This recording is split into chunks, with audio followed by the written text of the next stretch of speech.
Also breaking right now, there is the partial closure of the 215 Beltway near McCarran Airport. Yeah, Metro Police right now saying that it's investigating a murder in the eastbound lanes at Warm Springs. Of course, traffic becoming a big issue there. Hector Mejia joining us now live near the scene of that investigation. Hector, what's the latest?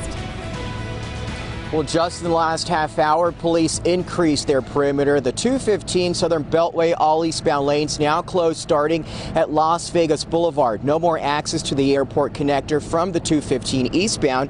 Metro Police confirmed this is a homicide investigation on the Beltway. And here's what we know so far. One victim dead on the scene. Another was rushed to the hospital at this hour. No word about any arrests. So all eastbound lanes again of the 215 closed now starting at Las Vegas Boulevard. On our way here, we saw the investigators walking on the highway as they searched for potential evidence, and that's the reason why the highway is shut down. And this is where we expect to get an update from Metro Police. Meanwhile, NHP expects this closure to last several more hours, so you will need a detour if the 215 is part of your commute. So let's send it back over to Nate Tannenbaum, who's standing by with the latest and a detour for you this morning. Nate? You got it. Thanks so much, Hector. So now the rest of the freeway system on your Monday is not bad. That's the South 15 getting crowded. Lanes are open. Big squeeze. You know about that by now, but let's head on down here. It looks like they're also trying to shut down part of northbound I-15. I don't know if that's correct, but we do know that the eastbound 215 Beltway is shut down at Warm Springs. This,